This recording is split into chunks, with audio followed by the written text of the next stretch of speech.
ज्यादातर लोग गरीब इसलिए नहीं होते क्योंकि उनके पास अवसर नहीं होता। वे गरीब होते हैं क्योंकि वे कल्पना के आदी होते हैं। मैं तुम्हें थियो की कहानी बताता हूं। वो खलनायक नहीं था, वो मूर्ख नहीं था, वो कमजोर नहीं था। वो बस कल्पना में आराम महसूस करता था। एक व्यस्त शहर में एक सामान्य सुबह, जब बाकी लोग व्यापार कर रहे थे, खेती कर रहे थे, दुकानें खोल रहे थे, थियो एक पेड़ के नीचे बैठा था। स्वस्थ, मजबूत, सक्षम, लेकिन अंदर से खाली। वो अमीर बनना चाहता था, बस काम नहीं करना चाहता था। और ये संयोजन घातक है। एक सुबह एक धनी व्यापारी गरीब लोगों में दूध बांट रहा था। थियो तुरंत लाइन में लग गया। उसे शर्म नहीं थी, वो आशावान था। आशावान, बिना प्रयास के। उसे एक बर्तन ताजा दूध मिला। वो घर गया, दूध उबाला, रोटी खाई और फिर उसने वही किया जो आलसी दिमाग सबसे अच्छा करता है।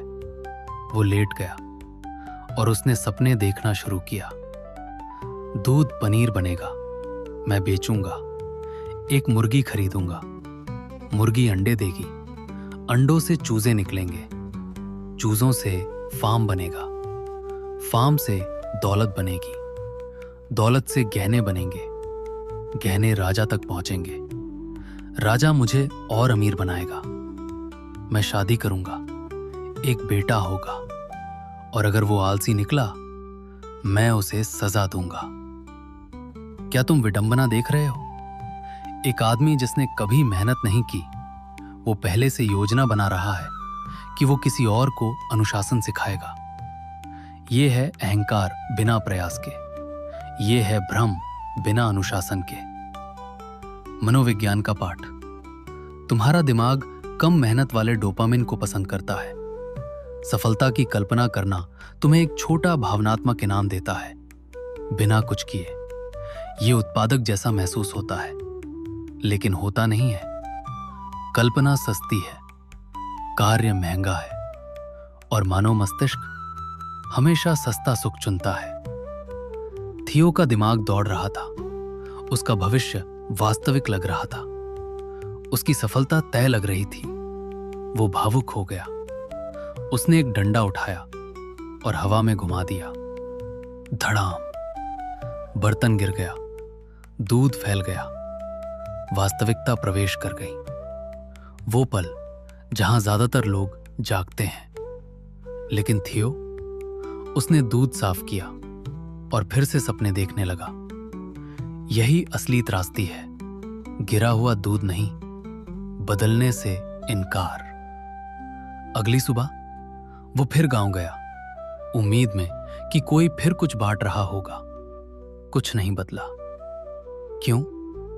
क्योंकि सपने देखना तुम्हारी आर्थिक स्थिति नहीं बदलता। हरकत बदलती है, प्रयास बदलता है, अनुशासन बदलता है। यह है कड़वी सच्चाई। तुम या तो अपना भविष्य बना रहे हो या उसकी कल्पना कर रहे हो। तीसरा विकल्प नहीं है। थियो के पास आकांक्षाएं थी, लेकिन संरचना नहीं। उसके पास इच्छा थी, लेकिन असुविधा सहने की क्षमता नहीं। वो दौलत चाहता था, लेकिन मेहनत से बचता था। और यही है मानसिक जाल। बड़ा विजन, शून्य क्रियान्वयन। अब एक असहज सच्चाई सुनो। सफलता के बारे में कल्पना करना तुम्हारी काम करने की तात्कालिकता कम कर देता है। अध्ययन बताते हैं, जब तुम कल्पना में इनाम को भावनात्मक रूप से जी लेते हो, तुम्हारा दिमाग आंशिक रूप से शांत हो जाता है। उसे लगता है प्रगति हो चुकी है, जबकि कुछ भी आगे नहीं बढ़ा। इसीलिए कल्पना विकास को पंगु बना सकती है। तो थियो में क्या कमी थी? 3 चीजें: पर्याप्त पीड़ा, पर्याप्त शक्तिशाली कारण, पर्याप्त संरचित अनुशासन। दबाव के बिना आराम जीतता है, कारण के बिना आलस्य जीतता है, प्रणाली के बिना प्रेरणा मर जाती है। ये कहानी दूध के बारे में नहीं है, ये भ्रम के बारे में है। ये उस चुपचाप आराम के बारे में है जो तुम्हें औसत बनाए रखता है। ये कभी ना कभी का इंतजार करने वाले लोगों के बारे में है। अगर तुम सफलता चाहते हो, अपने कर्मों को अपनी आकांक्षाओं से मिलाओ। अगर तुम दौलत चाहते हो, उसे रोज कमाओ। अगर तुम सम्मान चाहते हो, खुद को चुपचाप बनाओ।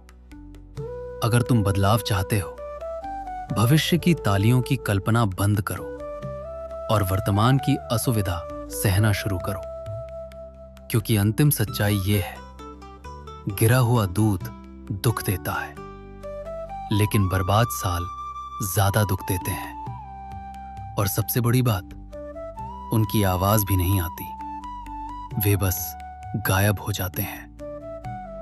तुम अभी थियो नहीं हो, लेकिन बन सकते हो, या तुम अभी उठ सकते हो। कल्पना बंद करो और एक असुविधाजनक काम करो। यहीं से असली कहानियां बदलती हैं।